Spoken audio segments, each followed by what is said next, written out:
Hey folks, it's Nate. Thanks for joining me at the art table again today. This is the first in a series of videos I want to do about comic concepts.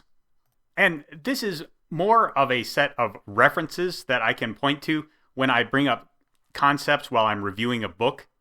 So I don't really have an outline or a set of beats I plan to hit as I make these videos. Rather, I intend to make them as I think of these things that I may need a permanent example to point to, rather than a breakdown of a whole bunch of things that I think need to be in comics.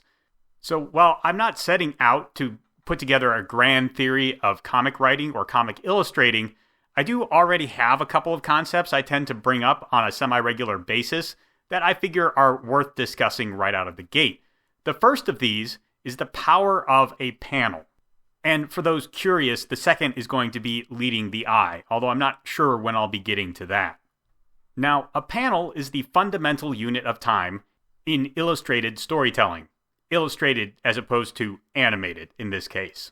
And I bring this up to stress that each panel is not simply a part of a greater story. Each panel should be thought of as a story in a whole.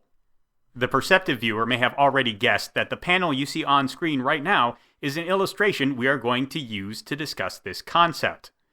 And you'd be correct. But first, a couple of points of context. First, I think every panel should strive to be a story in and of itself, but it doesn't have to be. This is not an ironclad rule. Like any other rule of storytelling, you can break it once you have a pretty good handle on it, so long as you are designing the rest of your narrative to take this fact into account. Just something to keep in mind as we are discussing rules, because rules in art are a very tricky thing. The second bit of context is cultural context. This is a panel from One Piece, and One Piece is a manga, which is, yes, a kind of comic. In Japan, manga and comics are used interchangeably. I point this out more to discuss story structure, because in Japan, story structure is not traditionally thought of in a 3-act structure, which is the way most American writers are taught to think about story. Instead, they use a 4-act story structure, or perhaps a 4-step story structure called Kisho Tenketsu.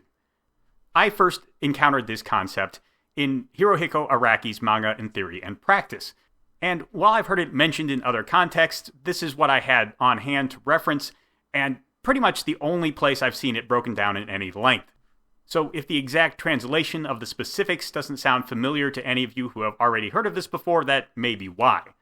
Now, the 4 steps of this process are Ki, introduction, Sho, development, Ten, twist, and resolution, Ketsu. This structure, or this formula, is not quite as detailed as your typical 3-act structure is. Each act in the 3-act structure kind of has a set of beats it has to hit, whereas Kisho Tenketsu is kind of a broad set of categories of things that should happen in a given order, without a whole lot of specifics about how you go hitting those things.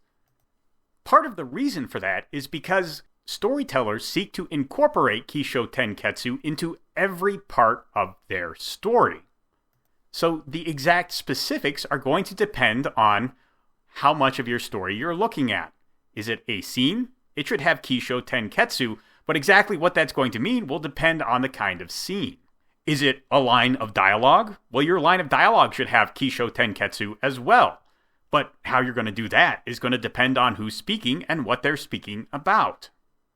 Again, just like the idea that each panel should be a story in and of itself, Kisho Tenketsu is a rule that can be broken once a person understands what it is doing. So what is its purpose? Well, it creates a rhythm of engagement that draws people into the story and helps them set expectations without giving a whole lot away. The fact that we know the development of an idea is going to end in a twist doesn't tell us anything about what the twist is going to be or how it's going to affect the situation. But it still puts us on the edge of our seats as we anticipate that twist. If we can build that anticipation without having to introduce a twist, that's fine. You don't need that step in every line of dialogue, in every panel, in every story. Just keep in mind that important aspect of building to something. And try to have something as satisfying as a twist to put there even if you don't have a sudden reversal or change in the situation per se. As you begin to think about that, you can begin to look at panels and see that the best ones are in fact a story.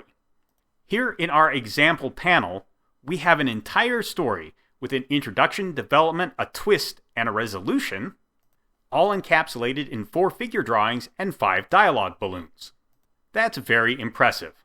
So, how does Oda accomplish it? Well, this panel comes in the middle of a chapter where the Straw Hat Pirates are setting up for a ball game with another pirate crew. Each team has a ring-shaped goal and a ball. They have to get the ball from the opposing team and put it through their ring-shaped goal. The catch is, the ball is a member of their team. With that information, we are prepared for the introduction to this panel, which is one of the Foxy Pirates asking Zoro which one of your team is going to be the ball. He is on the right side of the panel because Japanese reads right to left.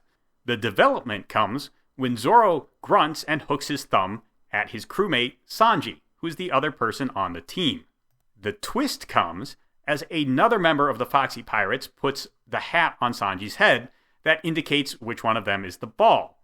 The nameless pirate slaps it down and says, "Here." And then Sanji goes, "Huh?" Because he was not expecting this, and he does not want to be the ball. The resolution comes as the nameless pirate informs Sanji that this is the sign to the other team that he is the ball. Here we have each of the 4 steps of the story very clearly and succinctly laid out. They each have a line of dialogue that explains what's going on. 3 of the 4 of them have an illustration. The 4th is left blank as kind of a pregnant pause that will lead us into the next part of the story, which is Sanji's outburst at being very unhappy with his role. And most notably, the panel is broken down into 4ths so that we can see where each step of the story takes place. This is a very simplistic form of leading the eye. The 4 sections go right to left, which is the way the Japanese language is read, and therefore a very intuitive way to lay out the story on the page. And there you have it, a case study in Kisho Tenketsu and how a single panel can be a story in miniature. Now, this particular panel is very regular and very clearly broken into each of the 4 steps. You don't have to do it that way, nor does each step have to have an illustration and a line of dialogue. You could have your dialogue be the introduction and then have the development and twist come as the eye moves across the panel. Finally, another line of dialogue can give the resolution as you lead into the next panel. How you choose to do that is a question of leading the eye, which is not the subject of this video. So the real question is, why think about your story on such a granular level? And again, keep in mind, you don't have to do every panel in this formula. But being this granular and this specific as you develop a story does not only serve to keep an audience interested in it. It also serves to keep your mind focused on what everything you are adding to the story is saying, what it is telling your audience, what you hope they will take away from it. The more specific and granular you get in these things, the more deliberate you will be when placing them there for the reader, and the more likely they are to find them and take away from the story what you hope they will take away. In short, it makes your story more clear, more readable, and more enjoyable for the audience.